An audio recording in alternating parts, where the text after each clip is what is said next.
जमलेल्या माझ्या सर्व हिंदू बांधवांनो, भगिनींनो आणि मातांनो,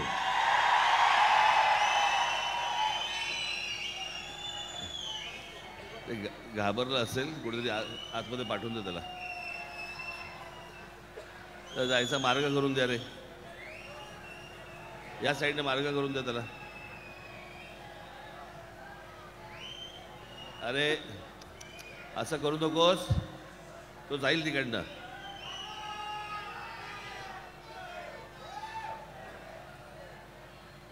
राहू दे ठीक आहे. तर मारू बिरू नका त्याला, मारू बिरू नका त्याला.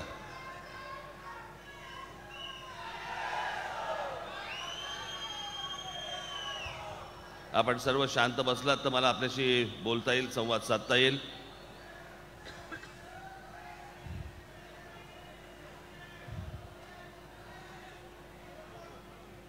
या पुणे शहराचा झालेला सगळा विचका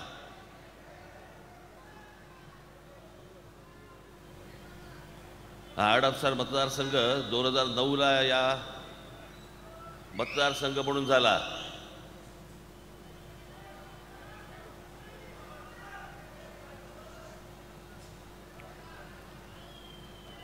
ही सगळी गावं आपली ही महानगरपालिकेमध्ये आली.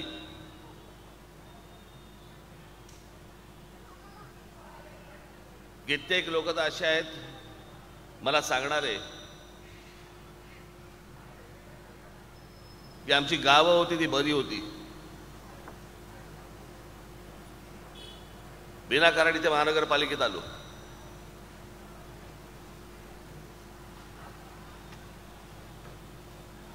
हा सगळा हडपसर, कोंढवा आणि हा सगळा परिसर सगळा ट्रॅफिकने म्हणजे सत्यानाश झालेला आहे का याचं कारण कोणाचं लक्षच नाही.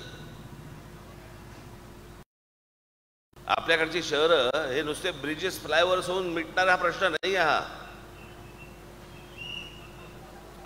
याला काही आकार उकार नावाची गोष्टच नाहीये आणि तुम्हालाही माहिती नाही.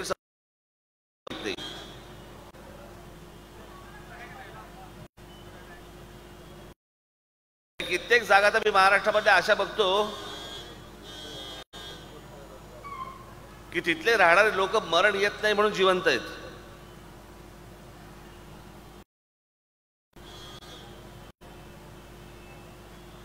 हे रोजच्या धकाधकीतलं तुमचं आयुष्य. आम्हाला चालायला फुटपाथ मिळत नाहीत, आम्हाला गाड्या चालवायला रस्ते चांगले मिळत नाहीत. गाड्या चालवायला घेतल्या तर ट्रॅफिकमध्ये आम्ही तासनतास जॅममध्ये पकडलेलो असतो. आमच्या लहान मुलांना रस्त्यावरती पाठवता येत नाही, भीती वाटते.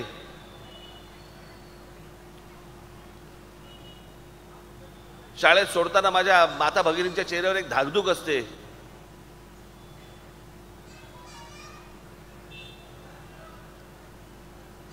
हे सगळे जे विषय आहेत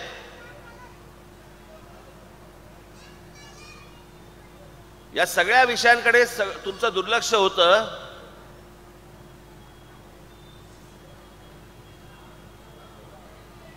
की तुम्ही इकडे लक्षच देऊ नयेत. त्याला जरा शांत बसायला सांगा बरं का, नाही तर घरी पाठवा. तरी टीव्हीवर पण दाखवत आहेत.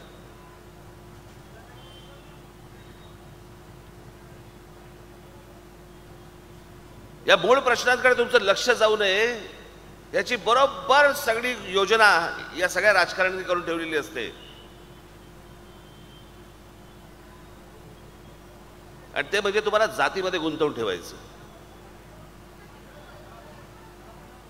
जातीबद्दल द्वेष निर्माण करायचा. हे आत्ताचं जे महाराष्ट्रामधलं वातावरण आहे बाबांनो, हे महाराष्ट्राला चांगले दिवस आणणारं नाहीये.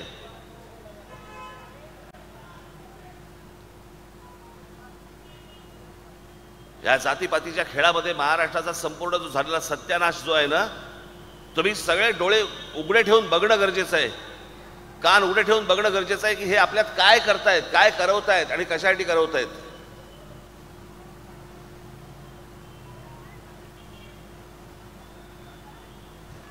यांच्या सगळ्या झालेल्या सगळ्या चुका ज्या आहेत त्या चुकांकडे तुमचं दुर्लक्ष व्हावं आणि जास्तीत जास्त तुमच्या जातीपातींमधल्या सगळ्या भांडणांमधनं ह्यांच्या पदरात मतं पडावीत. मी मराठवाड्यामधला एक किस्सा तुम्हाला सांगतो. जर तुमच्या जाणीवा जर जिवंत असतील ना तर तुम्हाला समजेल मी काय म्हणतोय ते. माणुसकी म्हणून जरा जरी तुम्हाला आपुलकी असेल ना, आपण मराठी आहोत, आपण हिंदू आहोत म्हणून जर समजा जरा जरी आपुलकी असेल ना, मी काय म्हणतोय तुम्हाला समजेल नेमकं की ह्या लोकांनी काय प्रकारचा सत्यानाश महाराष्ट्रामध्ये करून ठेवलाय.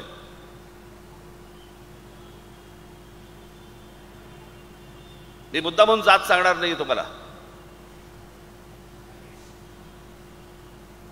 पण एका जातीमधल्या एका घरामध्ये एका व्यक्तीचं निधन झालं. त्या घरामध्ये 3 व्यक्ती होत्या. तिरडी उचलायला, चौथा खांदा धरायला कोणी माणूस नव्हता. बाहेर राहणारे लोक हे वेगळ्या समाजाचे होते सगळे आपलेच मराठी, पण कोणी खांदा द्यायला आलं नाही. इतकी दिवस, इतकी वर्ष सगळे एकोप्याने राहणारे, सगळे एकत्र राहणारे, पण तिरडीला चौथा खांदा द्यायला कोणी येईना. नातेवाईकांची वाट बघत बसले. 6 तासानंतर नातेवाईक आले, त्याच्यानंतर तिरडी उचलली आणि मग स्मशानात गेले. समोरच्या समाजातले लोक बघत होते, समजत होतं, पण हात लावायला मदत करायला कोणी गेलं नाही. इथपर्यंत महाराष्ट्र आणला. आपण आमचे महापुरुष आम्ही जातीमध्ये विभागून टाकले. हे मी जे तुम्हाला सांगतोय ना, हे राष्ट्रवादी काँग्रेसच्या जन्मानंतर सगळं सुरू झालं. 1999 नंतर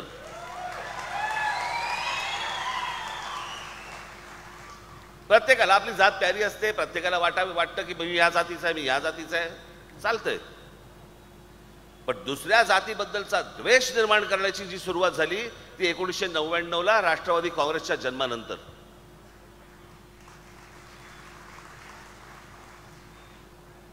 हे जे इतकी वर्ष जे विष पोचलं ना या लोकांनी, त्याचे परिणाम आहेत.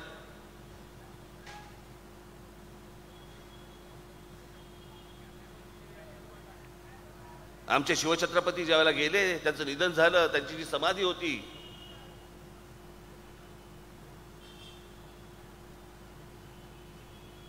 रायगडावरती काही लोक गेले असतील घनचक्कर, तिथे काही समाधीमध्ये काय मिळते का बघायला, आणि ती सगळी उद्ध्वस्त केलेली, सगळी उद्ध्वस्त केलेली. मी तुम्हाला जाती जातीमधला एकोपा सांगतोय काय होता आणि आपण काय करून ठेवलाय.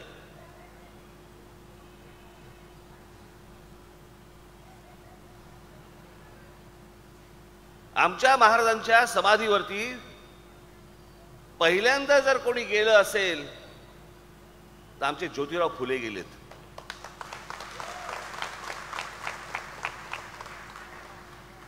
ती समाधीची विषण्ण अवस्था बघून त्यांना समजेना याचं काय करायचं, आणि त्यांनी तिकडे सांगितलं की याच्या पुढे मी आपल्या विचारांचा प्रचार करीन. 18 पगड जातींना घेऊन स्वराज्याची निर्मिती करणारा आमचा राजा, त्याच्या महाराष्ट्रामध्ये आम्ही जाती जातीत भांडतो आहोत, आणि भांडणं एवढ्यासाठीच लावली जात आहेत की ह्यांच्या भ्रष्टाचाराकडे तुमचं लक्ष जाऊ नये. तुम्ही ज्या हाल अपेष्टा सहन करता आहात ना, त्या हाल अपेष्टांकडे तुमचं लक्षच जाऊ नये की हे नाही चालायचं, फुटपाथ नाही मिळालं चालतंय आम्हाला, पण ह्या जातीच्या माणसाला मी बघून घेईन, त्या जातीच्या माणसाला मी बघून घेईन. हे जे सगळं चक्र सुरू आहे ना, हे जरा नीट ओळखा काय चालू आहे नेमकं.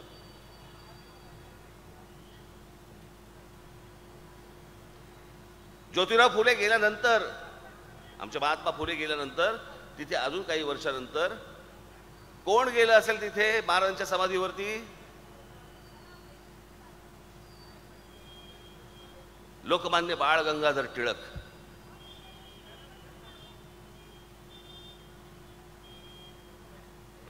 आणि लोकमान्य बाळ गंगाधर टिळकांनी तिथे शपथ घेतली की महाराज तुमची समाधी आम्ही बांधू. आणि मग महाराष्ट्रामध्ये त्यांनी एक फतवाच सोडला, आणि मग हजारो लोकांनी त्या सगळ्या एका तो फंड उभा राहिला, पैसे उभे राहिले, आणि त्या पैशामधनं मग महाराजांची समाधी उभी राहिली. अनेक लोक होते त्याच्यामध्ये, विविध जातीचे लोक आले, सगळे लोक आले की महाराजांची समाधी उभी राहिली पाहिजे म्हणून, आणि मग त्या सगळ्या पैशांमधनं ती समाधी उभी राहिली.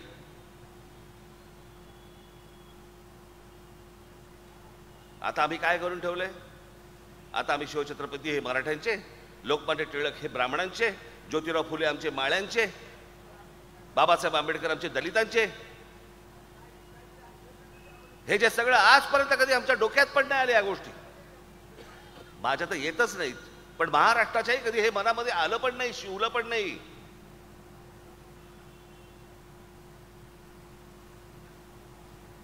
आपण काय महाराष्ट्राचा उत्तर प्रदेश बिहार करून ठेवायचा आहे का आपल्याला?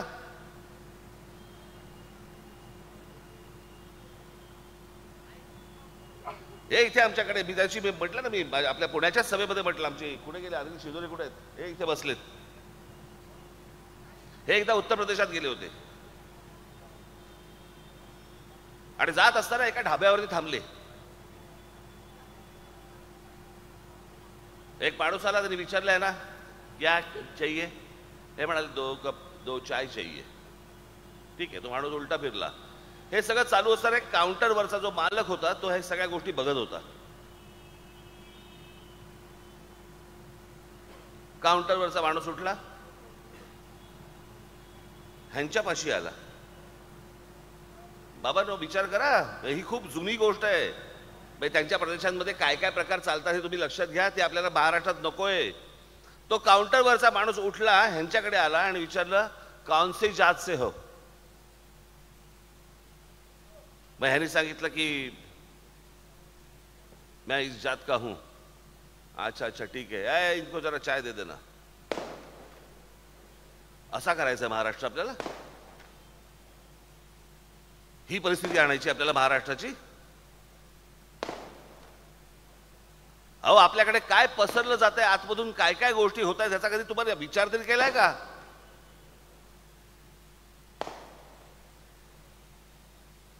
या हडपसरमध्ये, या इथे अनेक मोहल्ल्यांमध्ये सिमीचे अतिरेकी सापडलेत. त्याच्यानंतर तुमच्या आयसिसचे अतिरेकी सापडलेत, टेररिस्ट. हे अनेक मोहल्ल्यांमध्ये शिरलेले आहेत. उद्या हे काय करतील इथे आणि काय सापडलेले ते सापडले, न सापडलेले किती असतील? हा धोका आम्ही समजून आपण लक्षातच घेणार नाही आहोत का की आपल्या बुडाखाली कोणता बॉम्ब लागलेला आहे? हा सगळा अतिरेक्यांचा जो सगळा अख्खा लागलाय ना बॉम्ब, याच्याकडे आमचं लक्ष नाही.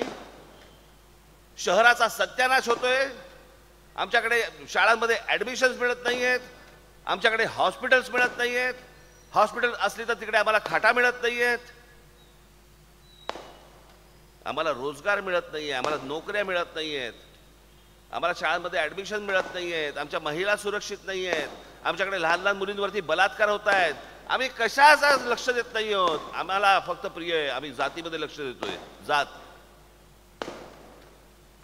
ही सगळी राजकीय मंडळी तुमचा सत्यानाश करून ठेवतील. सत्यानाश. इथे आमच्या ज्या वेळेला शिवछत्रपतींच्या पुतळ्याची जेव्हा अवहेलना केली, त्यावेळेला जे सगळं झालं, त्यावेळेला रस्त्यावरती कोण उतरला? आमचा साईनाथ उतरला पहिला. बाकीच्या पक्षाचे आमदार बिमदार कुठे होते? सगळेजण कोण नव्हतं. जो तुमच्यासाठी रस्त्यावर उतरतो, जो 24 तास तुमचा विचार करतो, मला असं वाटतं की तो आमदार असणं गरजेचं आहे. त्याच्या हातामध्ये तुम्ही सत्ता देणं गरजेचं आहे. त्याच्या हातामध्ये या गोष्टी जर समजा दिल्या तर काहीतरी घडू शकेल, तर काहीतरी होऊ शकेल. माझा शहराकडे बघण्याचा माझा एक दृष्टिकोन आहे. मी एक स्वतः चित्रकार आहे, जग फिरलेला माणूस आहे मी. जगामधली शहरं काय प्रकारची शहरं होतात आणि आमच्याकडे सगळा दिवसेंदिवस सत्यानाश. कारण एका कोणाचं लक्षच नाही. हा कोणतरी माणूस येतो, तो म्हणतो की मला इथे ब्रिज पाहिजे, तो म्हणतो मला इथे स्पीड ब्रेकर पाहिजे, तो म्हणतो मला इथे फ्लायओव्हर पाहिजे. मग तो प्रत्येकाला वाटते त्याप्रमाणे गोष्टी घडतायत. तुम्हाला वाटते त्याप्रमाणे काय घडतंय? मी गेली 25-30 वर्ष या पुण्यामध्ये येतोय. मला माहिती नाही आता ती भाषणं रेकॉर्ड कोणी केली असतील की नाही केली असतील, मला कल्पना नाही. पण गेले 25-30 वर्षापासून मी जवळपास इथे येऊन सांगतोय पुण्यामध्ये की मुंबईचा सत्यानाश व्हायला खूप मोठा काळ गेला. पुण्याचा सत्यानाश व्हायला वेळ नाही लागणार. आणि तसंच झालं. आज ह्या भागातलं पुणं, आता मला तिकडे जायचंय सिंहगड रोडला, अख्खं पुणं तुडवत जायचंय.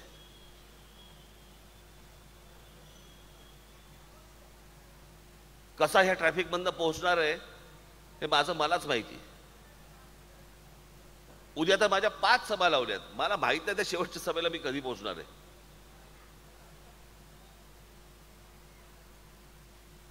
सर्व बाजूनी सगळ्या शहरांचा विस्कार. मी तुम्हाला साधी गोष्ट सांगतो. जे जुने पुण्यामध्ये राहणारे जे लोक आहेत ना, इथे 50चे 60चे जी लोक आहेत, मी तुम्हाला शहर काय असतं ना ह्याचे एक फक्त तुम्हाला छोटं उदाहरण देतो. मी माझे जे तरुण बांधव इथे आहेत, माझ्या तरुण भगिनी इथे जे आहेत, तुम्हाला पटकन त्या कम्प्युटरवरती सगळ्या गोष्टी समजतील, बघायला मिळतील. तुमच्या आईबाबांना पण दाखवा.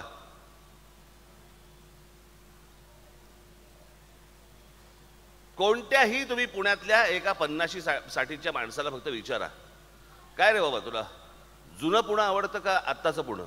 तो पहिलं बोलेल जुनं पुणं. छान होतं, शांत होती. मुंबईच्या माणसाला विचारून बघा, त्याला विचार जुनं मुंबई आवडते का आत्ताची मुंबई आवडते? जुनी मुंबई. ठाण्याच्या माणसाला विचारा, तो म्हणतो जुनं ठाणं.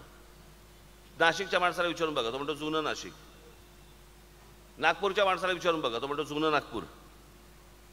दुबईच्या माणसाला विचारून बघा, तो म्हणतो नाही आत्ताचं दुबई. ज्या प्रकारे शहरं घडवली जातात, ज्या प्रकारे शहरं मोठी होतात, त्याला एक आकार उकार असतो. लोकांचा विचार करून शहरं घडवली जातात आणि मोठी केली जातात. आमच्याकडे कुठचाच विचार नाही. प्रत्येक गोष्टीतनं कॉन्ट्रॅक्ट मधनं टक्के घ्यायचे, पैसे खायचे. रस्ता बनवला की तो 6 महिन्यात खराब झाला पाहिजे. 6 महिन्यात का खराब झाला पाहिजे? कारण नवीन कॉन्ट्रॅक्ट निघतं. नवीन कॉन्ट्रॅक्ट निघालं, नवीन टक्के येतात, नवीन पैसे येतात. त्याच्यामुळे हे तुमचे रस्ते तुम्हाला कधीच चांगले मिळणार नाहीत. तुमचे फुटपाथ तुम्हाला कधीच चांगले मिळणार नाहीत. अहो आमच्याकडच्या मुताऱ्या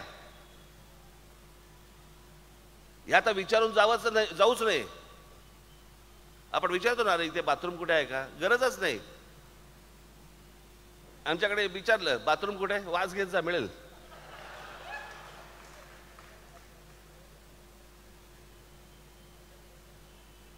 काही स्वच्छता नाही, काही नाही. तुम्हाला उत्तम चांगलं आयुष्य मिळालं पाहिजे. तुमच्या येणाऱ्या पुढच्या पिढ्यांना नवीन जीवन मिळालं पाहिजे. शहरात राहताना बरं वाटलं पाहिजे. घरात पाऊल बाहेर ठेवताना बरं वाटलं पाहिजे की अरे मी चांगल्या शहरामध्ये राहतोय.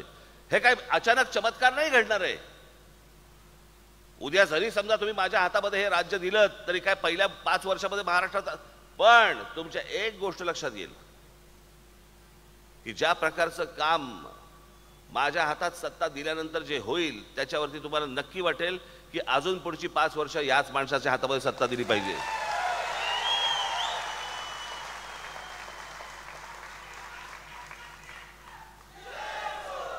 या सगळ्या गोष्टींचा मला सांगा, महाराष्ट्राचा विकास आराखडा ब्ल्यूप्रिंट 2006ला ज्यावेळेला मी पक्ष स्थापन केला त्यावेळेला मी सांगितलं होतं, मी महाराष्ट्राला सांगितलं होतं की या महाराष्ट्राची ब्ल्यूप्रिंट, महाराष्ट्राचा विकास आराखडा हा मी तयार करीन. 1947 पासून स्वातंत्र्य मिळाल्यापासून 2024 पर्यंत आजपर्यंत या देशातल्या एकाही राजकीय पक्षाने हे राज्य कसं असावं, कसं चालवावं, काय प्रश्न आहेत ते कसे सोडवावेत, कोणीही विकास आराखडा मांडला नाही. प्रत्येक वेळेला तुम्हाला जाहीरनामे दिलेत की आम्ही हे करू, केलेलं नाहीच. महाराष्ट्र नवनिर्माण सेना हा पहिला राजकीय पक्ष आहे या देशामधला ज्याने एका राज्याचा विकास आराखडा मांडला.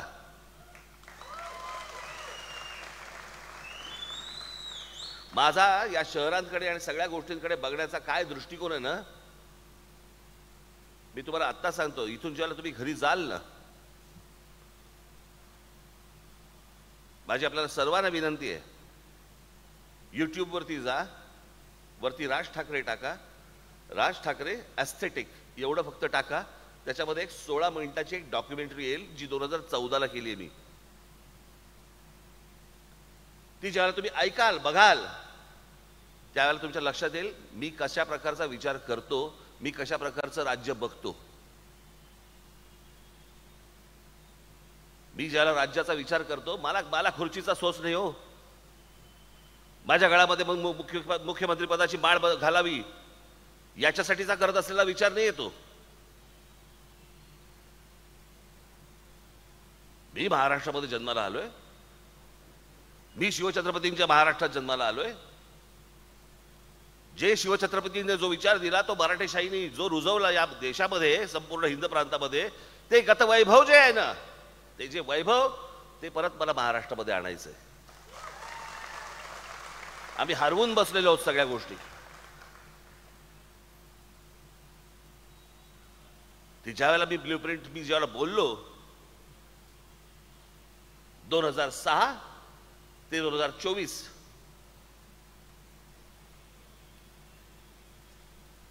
सगळ्या ठिकाणी मी जिकडे जिकडे जात असे पत्रकार मला विचारायचे ते ब्ल्यूप्रिंटचं काय झालं, अजून ती ब्ल्यूप्रिंट नाही आली, ते ब्ल्यूप्रिंट कुठे गेली, त्या ब्ल्यूप्रिंटचं काय म्हणजे दिसत नाही अजून तुमचं काय कुठपर्यंत झालं. एका पत्रकार परिषदेमध्ये मला एका पत्रकाराने विचारलं, हा ते तुमची ब्ल्यू फिल्म नाही आली. म्हटलं साल्या तीच काढायला पाहिजे होती, निदान बघितली तरी असतीस.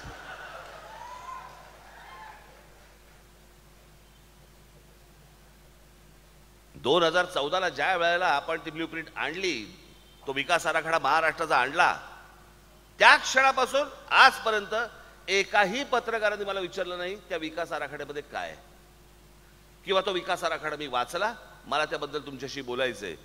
कारण पत्रकारांना त्याच्यामध्ये इंटरेस्टच नव्हता, त्यांना काही त्याच्याशी देणं घेणंच नव्हतं. त्यांना तर मुळात महाराष्ट्राशी काही देणं घेणंच नसतं. जे माझे आता पत्रकार जे येत आहेत माझे इंटरव्ह्यू करायला, शिंदे असं बोललेत, मग फडणवीस तसं बोललेत, मग उद्धव ठाकरेंनी असं केलं, मग शरद पवारांनी असं केलं. अरे महाराष्ट्राचं बोल,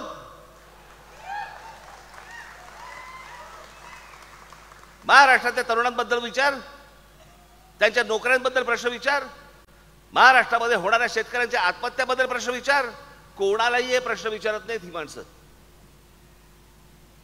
यांचा फक्त एकच उद्योग असतो, सांगायचं काय, महाराष्ट्राचं विजन.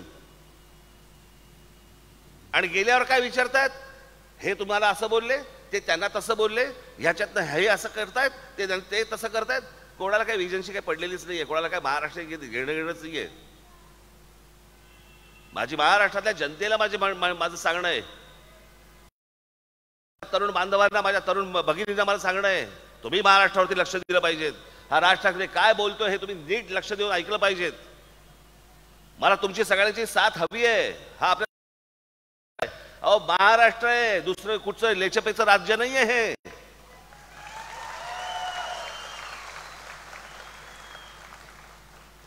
अहो महाराष्ट्राला भूगोल पण आहे आणि महाराष्ट्राला इतिहास पण आहे. महाराष्ट्राकडे सगळं आहे, महाराष्ट्राकडे विद्वत्ता आहे. एवढ्या सगळ्या गोष्टी असलेला या देशातलं हे एकमेव राज्य आहे. ते राज्य या राज्यकर्त्यांच्या खाली जाऊन आपण चढवतोय. ही संधी वारंवार येत नाही. यांनी गेल्या 5 वर्षामध्ये केलेला जो सत्यानाश जो आहे ना, कोणी उठतंय कोणाही बरोबर जात आहे आणि कोणी काही करतंय, कोणी कुठच्याही पक्षात जात आहे.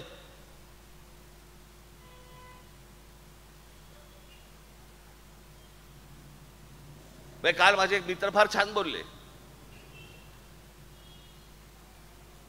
की ऑस्ट्रेलिया वेस्ट इंडिज मॅच बघायला गेलो आपण आणि आपण बसलोय आणि अचानक पिवळा ड्रेस घालून ऑस्ट्रेलियाच्या बाजूने विराट कोहली खेळायला आला. कसं वाटेल?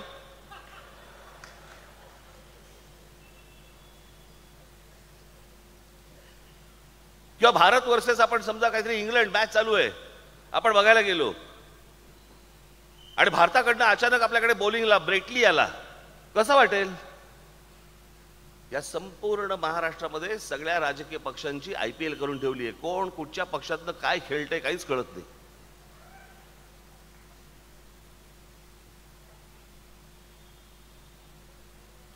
आपल्याला हे जे सगळं झालेलं आहे ना, घाण चिखल, यात मार्ग काढायचा आहे. हे सगळं वटणीवरती आणायचंय. माझी प्रामाणिक इच्छा आहे सगळं करायची, मला फक्त तुमची साथ हवी आहे.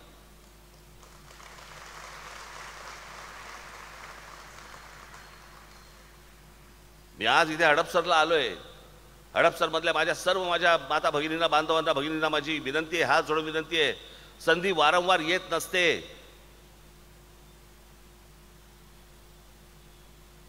आज 2024 ची निवडणूक आहे. 20 तारखेला जो काही तमाशा या सगळ्या राजकीय पक्षांनी घालून ठेवलेला आहे, जर त्यांच्या मार्गाने गेलात, त्यांच्या मागे जर गेलात आणि ही जर माणसं निवडून आली, तर ह्यांचा नक्की असा समज होईल की आम्ही जे तुमच्या मतांचा अपमान करतो आहोत, कुठूनही उठतोय आणि कोणाही बरोबर जातो आणि काही करतोय, हे जे समज जो झालेला आहे त्यांना वाटेल आपण जे करतोय ते बरोबर करतोय, आपण जे केलंय ते बरोबर केलंय.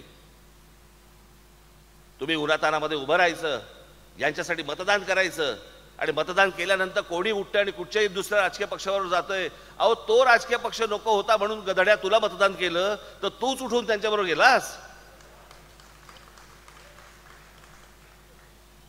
मग ह्याच्यामध्ये तुमचं मत कुठे गेलं? मला असं वाटतं हा जो सगळा राजकीय खेळ सुरू आहे ना, हा तुम्हीच थांबवला पाहिजेत. या महाराष्ट्रामध्ये आज तुमच्या समोर एक पर्याय म्हणून उभा आहे. महाराष्ट्रात सत्यानाश तर सगळ्या बाजूनी झालाच आहे. राज ठाकरेच्या हातामध्ये जर समजा तुम्ही अजून समजा ही सत्ता दिलीत, अजून काय वाकडं होऊ शकतं तुमचं? इतका सत्यानाश झालेला आहे. मी करून करून तुमचं काय वाकडं करू शकतो मला जरा सांगा. पण मी जो विचार करतोय, मी जे स्वप्न पाहतोय महाराष्ट्राचं, त्यातनं जर समजा चांगलं झालं तर ते कोणाचं होणार आहे? तुमचं होणार आहे का माझं होणार आहे? म्हणून मी आज तुमच्या समोर जो आलोय, या राज ठाकरेला आणि त्याच्या महाराष्ट्र नवनिर्माण सेनेच्या माझ्या सर्व उमेदवारांना एकदा तर संधी देऊन बघा. एकदा. हा फक्त कोथरूड आपल्या तुमच्या हडपसर पुरता माझा विषय नाहीये. कुठे गेला आमचा साईनाथ?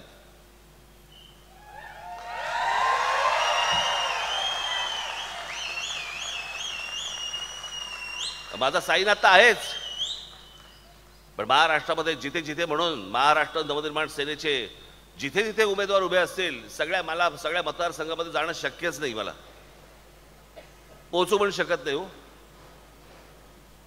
जाऊच शकत नाही.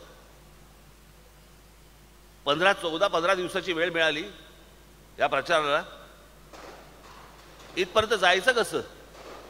आणि म्हणून मला आपल्याला सर्वांना सांगायचं आहे की येत्या 20 तारखेला जिथे जिथे म्हणून महाराष्ट्र नवनिर्माण सेनेचे उमेदवार उभे असतील, तिथे तिथे तुमचे कोणी मित्र परिवारातले लोक, तुमचे नातेवाईक, सगळे जिकडे जिकडे कोणी असतील त्यांना फोन करा आणि येत्या 20 तारखेला रेल्वे इंजिन या निशाणीवरती बटन दाबून माझ्या महाराष्ट्रभर सगळ्या ठिकाणी उभे केलेल्या माझ्या महाराष्ट्र नवनिर्माण सेनेच्या माझ्या सर्व उमेदवारांना आपण प्रचंड मताने विजयी करावं असं एक आवाहन करतो.